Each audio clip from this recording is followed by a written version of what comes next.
अस्सलाम वालेकुम नाजरीन। Learn online with Faizan Khan में आप सभी का इस्तकबाल है। आज हमारे साथ मौजूद हैं motivational speaker Barkat Ali. Good morning.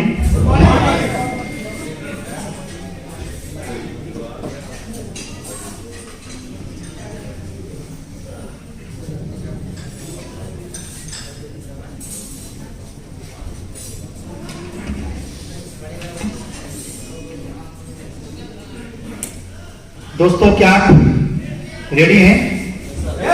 किस बात के लिए जी? सीखने के लिए। Very good. ये की अच्छी चीज है कि अपने लीडर की आवाज पर हमको यस बोलना है, अंजाम तो फिर बाद में देखा जाएगा। और जो फौज अपने कमांडर के इस आवाज पर ध्यान देती है, कमांडर क्या अंजाम क्या होगा वो ना सोचे बगैर सिर्फ आवाज, और यकीन मानिए कि दुनिया की सबसे बेस्ट मिलिट्री होती है, उसको कोई हरा नहीं सकता। बहरहाल इस एतबार से मैं आप लोगों को मुबारकबाद देता हूं। लेकिन इसी के साथ आपका जवाब अगर बरजस्ता ये आता, सर रेडी है किस बात के लिए? ट्रेनिंग के लिए। आपको पहले बताया गया है कि ये जो भी प्रोग्राम आज हो रहा है, अभी आपके कन्वीनर ने बताया कि ये ट्रेनिंग सेशन है, राइट? तो हम किसके लिए रेडी हैं? ट्रेनिंग के लिए। लेकिन हम ट्रेनिंग क्यों लेंगे?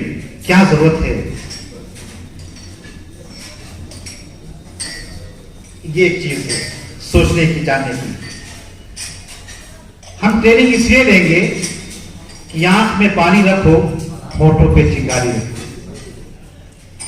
आंख में पानी रखो, होठों पे चिंगारी रखो। जिंदा रहना है तो तरकीबें बहुत सारी रखो। आते जाते पल ये कहते हैं, आते जाते पल ये कहते हैं, हमारे कानों में कूच का ऐलान होने को है, सामान्य सफर तैयारी रखो। दोस्तों, यकीनन आज के जो चैलेंजेस हैं, जिंदगी का कोई भी मोड़ हो, कोई भी सफर हो और कोई भी स्टेज हो, पहले के मुकाबले में आज चैलेंजेस बहुत ज्यादा हैं। पहले क्या था कि हमारे पास टूल्स नहीं होते थे, साधन नहीं होते थे, लेकिन आज साधन भी हैं और साधन बहुत तेज भी हैं, और उसी तेजी के साथ कंपटीशन भी बहुत तेज और बहुत सख्त है। अब तो मामला यह है कि डायलॉग की एक शक्ल आ गई है कि अगर तेज नहीं भागोगे तो कुचल दिए जाओगे। लाइफ इज रेस, ठीक है ना? Life is race. अगर आप तेज नहीं भागोगे तो कुचल दिए जाओगे। यकीनन हमारे सामने आए दिन जिस तरीके से चीजें आ रही हैं, सिर्फ अगर हम रोटी, कपड़ा और मकान की हम बात कर लें तो आज के जमाने में रोटी भी आसानी से मिलने वाली नहीं है। कपड़े की मिलें बंद हो रही है, याद रखिए, वो और महंगा होने जा रहा है। और मकान छोड़ दीजिए कि आपको आवास मिलेगा, आवास भी तब मिलेगा जब आप छीन के लेने वाले हो। वरना आप अपने गांव में देख लीजिए, अपने समाज में देख लीजिए, जो पात्र नहीं है वो छीन के ले लेते हैं, और जो पात्र हैं अगर छीनने की उनकी सलाहियत नहीं है तो बैठे रह जाते हैं। तो आज के जमाने में हमें छीनना सीखना होगा, मगर दूसरों का हक नहीं। याद रखिएगा, इस प्लेटफॉर्म से मैंने कहा कि दूसरा हक छीन लो। क्या करना होगा? हमें अपना हक छीनना होगा। दोस्तों,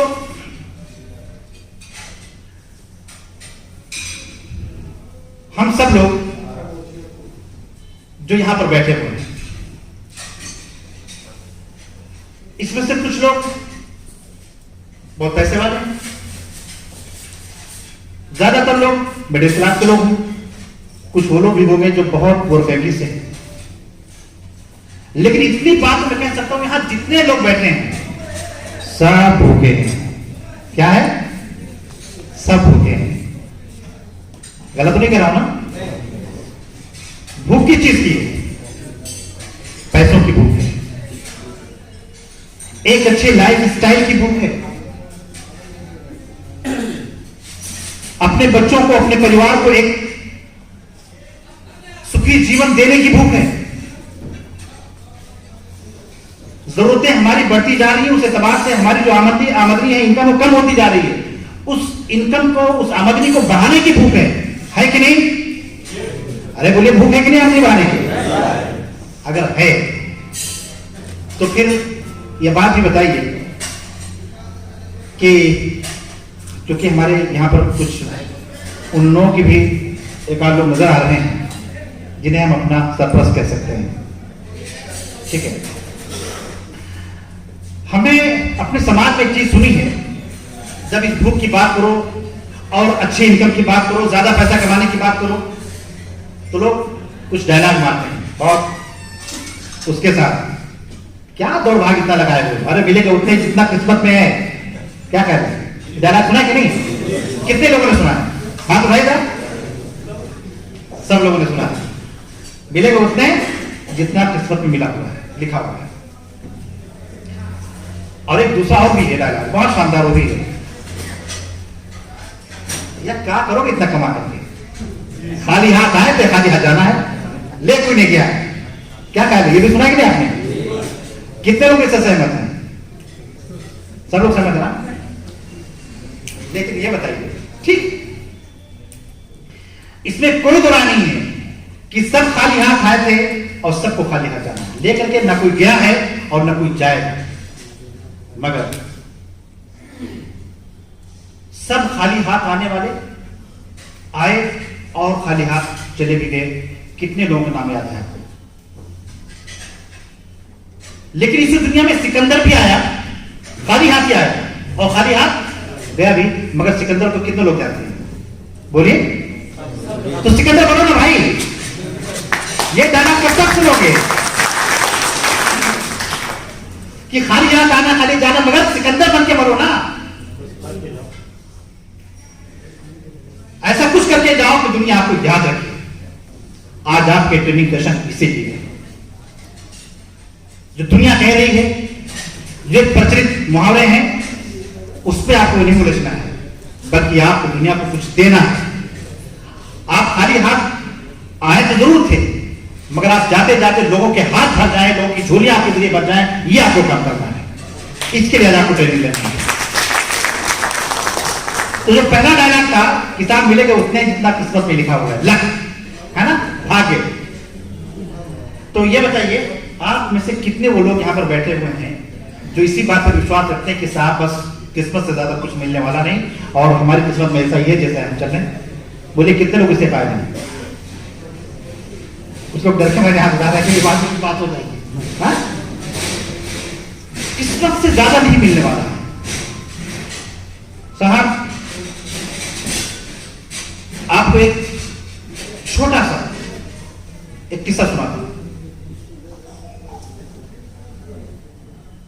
एक जू में, एक चिड़ियाघर में एक ऊंट था, एक ऊंटनी थी और उसका बच्चा। जो एक बच्चा अपनी मां से, ऊंटनी से पूछता है कि मम्मी ये बताओ, ये हमारे फीट पर ये कोहान क्यों है, कुबड़? देखा ना, ऊंट के ऊपर एक कुबड़ होता है, ये कुबड़ क्यों? तो ऊंटनी जवाब देती कि पुत्र, दरअसल बात यह है कि हम लोग रेगिस्तान के जानवर हैं। रेगिस्तान में कभी कभी होता है कि महीनों पानी नहीं मिलता, कुछ खाने को नहीं मिलता। तो ये प्रकृति का नियम है, ईश्वर ने कुछ ऐसा सिस्टम बना दिया है कि इस कोहान में उसमें चर्बी भर दी है कि अगर बहुत दिनों तक हमको खाना ना मिले तो वो फिर चर्बी पिघल करके हमारी एनर्जी को उबा के रखती है, ताकि देर तक हम जीवित रह सके, जिंदा रह सके और हम परिस्थितियों का मुकाबला कर सके। बच्चे के पास में आते कहता ठीक है। फिर उसका दूसरा सवाल आता है, मम्मी ये बताइए, ये हमारे पांव इतने चौड़े चौड़े क्यों हैं? ये जो हिरन है, जो गाय है, उनके तो छोटे छोटे पांव, लेकिन हमारे इतने चौड़े चौड़े पांव क्यों हैं? ऊँटनी फिर जवाब देती कि पुत्र, असल में हम लोग रेगिस्तानी जानवर हैं और रेगिस्तान में जब हम चलते हैं, अगर पतले पांव होंगे तो रेत में धंस जाएंगे और धंस जाने पर क्या होगा कि हमको मेहनत ज्यादा करनी पड़ेगी, बल्कि भी हो सकता है कि हम फंस जाए, निकल ना पाए वहां से। इसलिए ईश्वर ने हमको जो पांव दिए हैं, चौड़े दिए हैं, ताकि दूर तक का एरिया कवर करे वो, और रेत में हमारे पांव धसने न पाए और हम आसानी के साथ रेत पर चल सकें। उसकी बात समझ आती बच्चे की। फिर तीसरा सवाल बच्चा करता है, मम्मी ये बताइए कि हमारी आंखों पर इतने सारे बाल क्यों लटक रहे हैं जबकि दूसरों के यहां देख रहे कम है। तो उल्टी फिर जवाब देती कहते पुत्र, चूंकि हम लोग रेगिस्तानी जानवर हैं, हम रेगिस्तान में रहते हैं, वहां तूफान अक्सर चलते हैं और जब तूफान चलते हैं तो बालू जो रेत उड़ती है तो हमारी आंखों में आकर के भर जाएगी, हम तो हमारी आंखें खराब हो जाए, हम देख ना पाए। इसलिए ईश्वर ने कुछ ऐसा सिस्टम बना दिया है कि बाल इतना ज्यादा नीचे लटक जाए कि रेत हमारे अंदर आंखों में जाने लगता है, नुकसान से बचता है। बच्चा चौथा सवाल करता है और चौथे सवाल पर वो इतनी चार उठा नीचे। बच्चा कहता है मम्मी तब ये बताइए, जब हमारे पास मुहान है, जब हमारे पास चौड़े पैर हैं, जब हमारी पलकों पर इतने कितने बाल हैं, तो फिर हम इस जगह पर क्यों आए? ये जगह हमारी तो नहीं। अब इसका जवाब बच्चे के पास नहीं है। ये हमारी किस्मत। मतलब क्या हुआ? एक अच्छा स्टेज,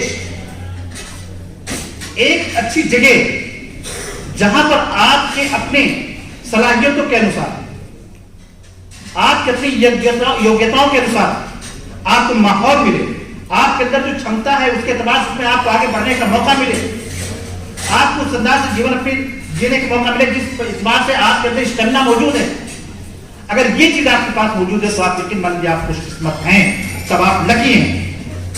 और अगर सब कुछ होने के बावजूद भी अगर आपको एक अच्छा प्लेटफॉर्म आपके पास नहीं है, आपके पास अच्छी परिस्थितियां नहीं है, वो सिचुएशन नहीं है कि आप अपनी उन चीजों से आप फायदा उठा सकें, उन योग्यताओं से, तो इसका मतलब यह कि फिर आप वहां पर अनलकी हैं। अब यहां पर मैं आपको कहना चाहता हूं, पूछना चाहता हूं, आपको अच्छा पैसा कमाना है, आपको अपनी लाइफ को चेंज करनी है, आपको अपने अधूरे सपनों को पूरा करना है, अपने नहीं आपको अपने परिवार के भी सपनों को पूरा करना है। अब ऐसे में आप इस वक्त एमपीएस ग्रुप के प्लेटफॉर्म पर मौजूद हैं। तो गोया ये कि पैसा कमाने का और अच्छे तरीके से जायज तरीके से पैसा कमाने की जो योग्यताएं आपके अंदर ईश्वर ने रखी थी, वो प्लेटफॉर्म भी आपके पास मौजूद है, वो आज यहां पर मौजूद है। अब आप बताइए आप लकी हैं क्या लकी हैं? एक बात और, इससे पहले भी मैंने आपसे पूछा है, फिर बात पूछता हूं, इस दुनिया में आपकी मां से ज्यादा बढ़ करके आपको प्यार करने वाला कोई दूसरा हो सकता है? जी नहीं हो सकता भाई? मां से बढ़ के कोई ज्यादा प्यार नहीं हो सकता। अब सोचिए कि अगर आपकी मां को यह अधिकार दे दिया जाता कि आप अपने बच्चे का भाग्य लिख दीजिए, आप अपने बच्चे का भाग्य लिख दीजिए, उसकी किस्मत लिख दीजिए, तो बोलिए आपकी मां आपके किस्मत में क्या लिखी है? अच्छा नहीं था, प्रधानमंत्री से नीचे कोई बात नहीं करती हो। हाँ क्या ख्याल है? गांव चले जाइए, एक मां घास सीखी होगी और उसका बच्चा हमारा कलेक्टर बनेगा, कलेक्टर का मतलब ही नहीं जानती वो, लेकिन नाम सुन रखा है, इससे नीचे तो कोई कंप्रोमाइज नहीं। और आज समाज बड़ी जागरूक है ना, वो फेसबुक और यूट्यूब के जरिए, तो सीधी बात है कि वो प्रधानमंत्री से नीचे तो बातें नहीं करती। ठीक, तो आप सोचिए कि एक मां जो आपके लिए अगर उसको मौका दे दिया जाता भाग लिखने के लिए, तो आपके लिए इतने ऊंचे पद से नीचे बात नहीं करती। ईश्वर के बारे में आपको मालूम है ना, ईश्वर ने मोहब्बत के 100 टुकड़े किए। कितने? 100 टुकड़े किए। 100 में से उसने एक टुकड़ा उठाया और संसार में बिखेर दिया।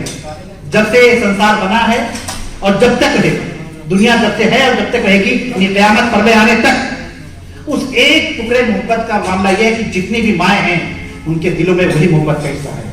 उसी एक हिस्से का जो भी टुकड़ा पड़ जाए, चाहे मेरी मां मुझसे मोहब्बत करती हो, चाहे गाय अपने बछड़े से करती हो, या दुनिया में जितनी माताएं हैं या पिता, जो भी मोहब्बत की आप देख रहे हैं, वो सब कुछ उसी का हिस्सा है। बाकी 99 हिस्सा किसके पास है? ईश्वर ने अपने हृदय में रख लिया है, अपने हृदय में रख लिया है। अब सोचिए, जब मां का आलम यह है कि एक हिस्से का न जाने कौन सा हिस्सा उसके पास मौजूद है, और वो अगर आपकी किस्मत लिखने पर बैठ जाती तो आप प्रधानमंत्री से नीचे बात नहीं करती। अब सोचिए वो जो 99 लिए बैठा है, अब जब वो लिखने के लिए बैठेगा तो आप क्या, वो आपको भिखारी लिखेगा? बोलिए, सोचिए साहब, गरीब लिखेगा वो आपको? तो आप यकीन मान लीजिए कि ईश्वर ने आपको गरीब नहीं लिखा है, आपकी किस्मत उसने खराब नहीं लिखी है। वो तो कहता है कि मैं सबसे ज्यादा मोहब्बत करने वाला मैं आपसे हूं। वो कहता है कि मैं बिल्कुल सुबह के वक्त भोर में मैं उतर आता हूं बिल्कुल आखिरी आसमान पर और पुकारता हूं, है कोई मुझसे मांगने वाला, मैं उसको दूं। वो तो देने के लिए व्याकुल है, लेकिन उस समय हम सोते रहते हैं और कहते हैं हमारी किस्मतें खराब है। तो साहब, किस्मत खराब नहीं होती है। 7 अक्टूबर 2008 की घटना है। बांद्रा और जोगेश्वरी, मुंबई से जो लोग वाकिफ हैं, बांद्रा और जोगेश्वरी 2 इलाके आप सामने रखते हैं। एक लोकल ट्रेन है जो चल रही है, एक 16 साल की लड़की उस लोकल ट्रेन से डेली बांद्रा से जोगेश्वरी सफर कर रही है। उसका सपना है कि वो एमबीबीएस डॉक्टर बनेगी। उसका बाप सब्जी ठेले पर सब्जी लगा के बेचता है, मां घर में सिलाई करके कुछ खर्चा निकालती है।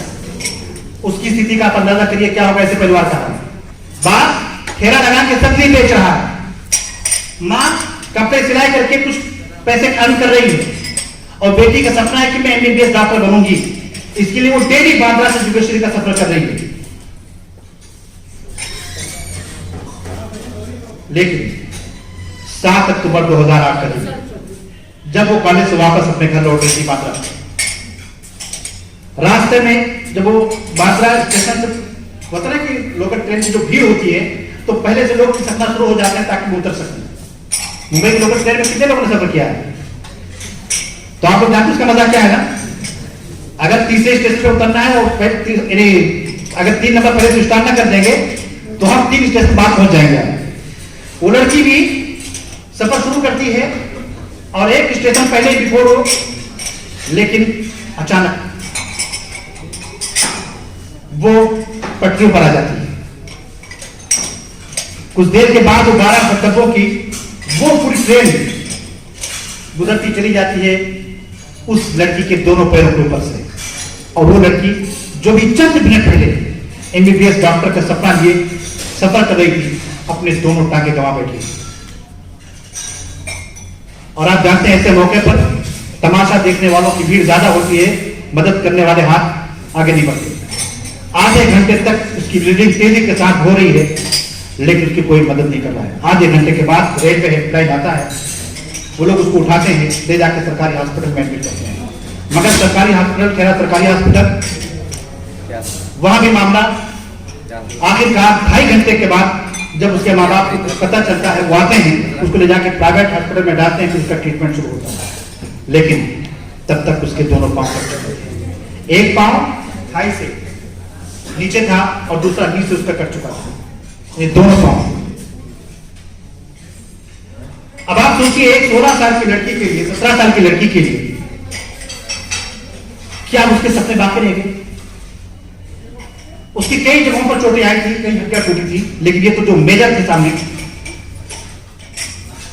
वो लड़की जब मौत और जिंदगी से जूझ रही थी, लोग आते थे और बस हाय अब तो बेचारी की जिंदगी बर्बाद हो गया, क्या कहें, हाय जिंदगी बर्बाद हो गई।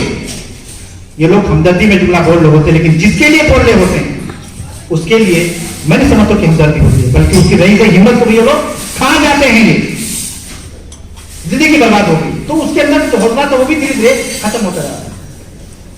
उसकी मां ने एक बात कही कि बेटा तू रोती क्यों है? अरे क्या बात है, 2 मामूली पैरी तो गए हैं, ध्यान दीजिएगा। बेटा क्या हुआ, तू रोती क्यों है? तेरे 2 मामूली पांव ही तो गए हैं।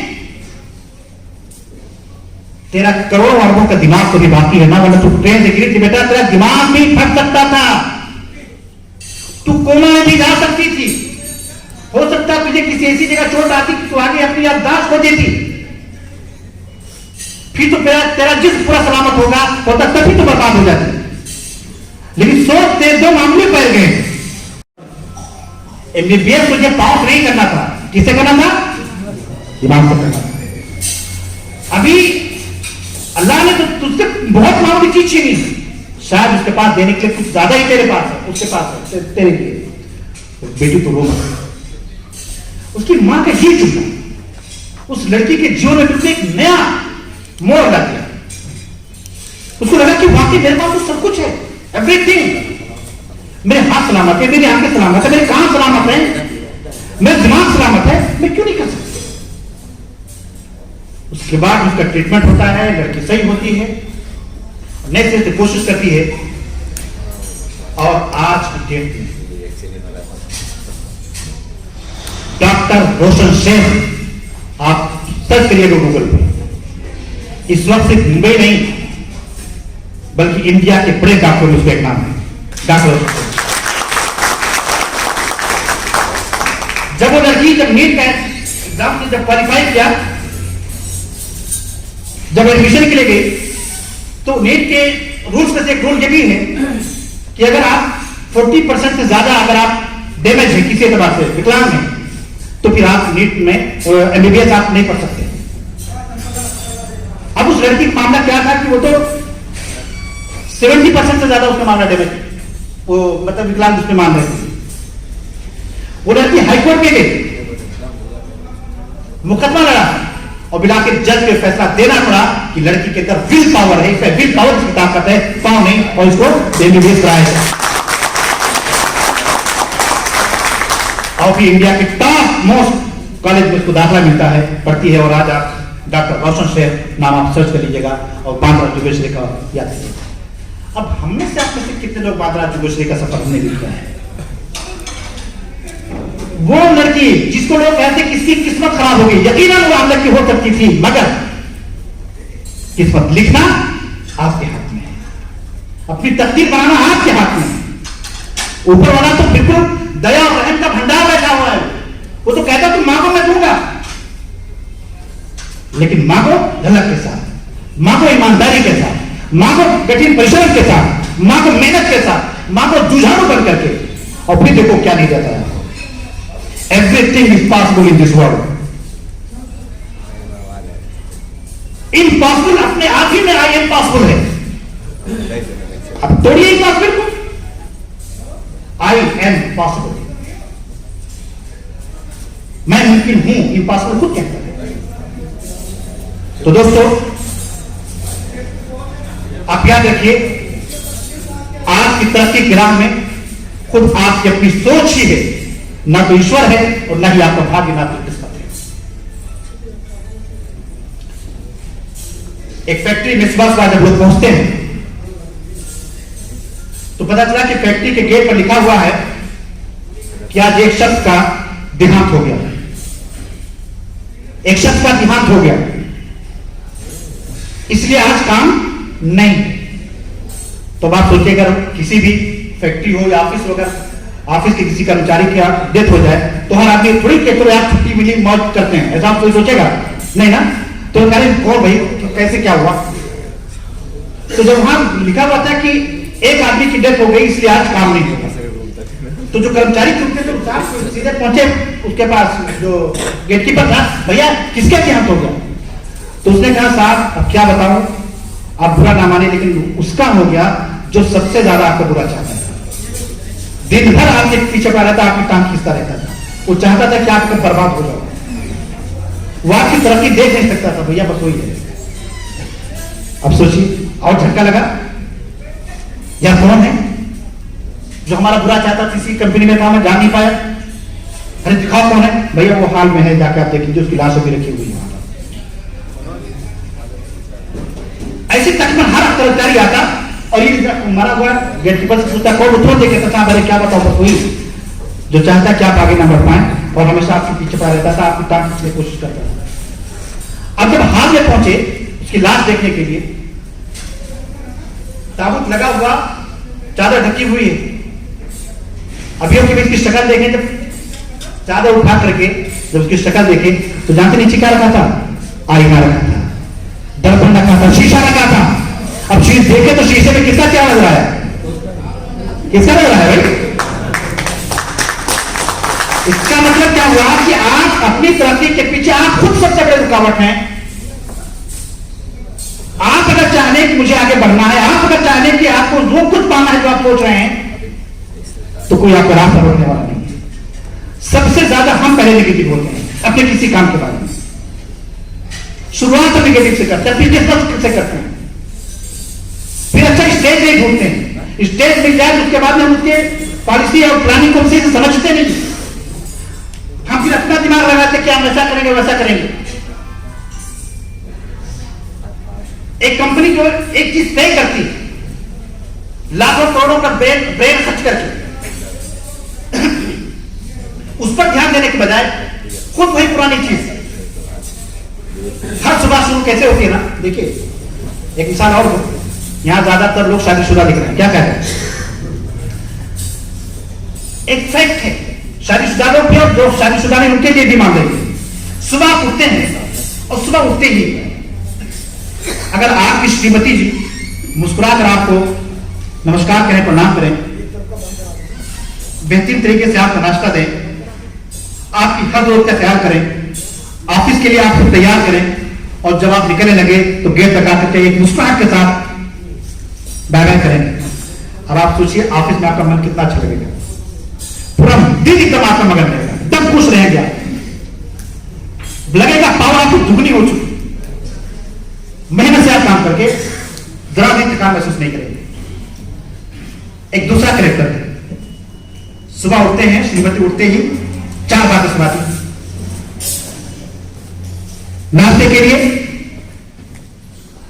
लाके फटक दिया, मेरे लिए खाओ घूसो, ठीक, चलने लगे। अरे झोला भूले जा रहे हो, क्या हम लेकर चलेंगे? उठा लेकर जाओ उसको, और वो जो डब्बा निकाल को भी देर से जाना होगी को। अब आप सोचिए जब आप घर से निकल रहे होंगे तब आपके दिमाग में 12 घंटे की थकान जो ऑफिस में होने वाली थी ना, 12 घंटे के बाद वो इसी लम्हे आप लेके जा रहे हैं। ऑटो में बैठे, अपनी गाड़ी में बैठे हुए, कब एक सेकंड में पता नहीं, क्यों दिमाग में बातें थोड़ी परेशान होना, राइट है कि नहीं? जो लोग शादीशुदा नहीं वो भी इसको दूसरे अंदाज में ले सकते हैं। सुबह उठते हैं, आदमी कोई फोन आता है और सुबह आज बड़ा बहुत अच्छी चीज है, ठीक है, कुछ खुशखबरी सुनाया, मूड फ्रेश दिन भर का, और सुबह उठते हुए किसी ने फूल लगाया, दगा गालियां देने, फिर शुरुआत आपकी जैसी होती है। अगर शुरुआत आपकी पॉजिटिविटी के साथ होती है, मुस्बत अंदाज में अगर आपकी सुबह की शुरुआत हो रही है तो आपका पूरा दिन अच्छा रहेगा। आप अपनी हर सुबह उठ करके क्या जाते हैं, लोग ज्यादातर लोग क्या सोचते हैं, सुबह उठे वही बिल्कुल लड़का हुआ चेहरा, देर तक बैठे हुए हैं, फिर जाके ब्रश के क्या करना है, अच्छा ठीक है बस ठीक है, अभी जाना है, दुकान खोलना है, बैठना है, कस्टमर आएंगे तो ठीक है, नहीं तो फिर चलेंगे, ठीक है ना। वही सब्जी खरीदना है, उसके बाद फिर ला करके दे देना, वो बनेगा, आप उनको खाना खुश हो जाएगा। इसके लिए कोई उम्र ही नहीं, कोई नया पढ़ ही नहीं, कोई पॉजिटिविटी ही नहीं। अरे आप सुबह उठिए तो सबसे पहले कहते हैं ईश्वर अल्लाह तूने मुझे आज ये नई सुबह दे दी, थैंक्स तेरा, आज ये नई सुबह हमारी है, कल जो थी वो गुजर गई जो बहुत भयानक थी, आज तो बड़ी प्यारी सुबह है और इस प्यारी सुबह को हम खूबसूरत दिन में बदल देंगे, ये मेरा प्रयास होगा। आज सूरज निकला है, मैं पूरा जहान देख सकता हूं, ये पूरा जहान आज मेरा है, तमाम तर पॉजिटिविटी चीजें मेरी हैं, हाँ ये जितनी साधन तूने दिए ये सब मेरे हैं, आज इसका मैं फायदा उठाऊंगा और आज उसका गुजरूंगा जो आज तक नहीं किया था। कल तुमसे गलती रह गई थी, आज उसको मैं पूरा करूंगा। और आप एक नए उमंग के साथ, नए जोश के साथ अगर आप अपनी दुकान खोलते, नए उमंग के साथ, नए जोश के साथ अगर आप फील्ड में जाते, मार्केट में जाते हैं, आप यकीन मान लीजिए आप अकेले नहीं जाएंगे, पूरा संसार आपके साथ चलना होगा, पूरी प्रकृति आपके साथ चल रही होगी, ईश्वर आपके साथ।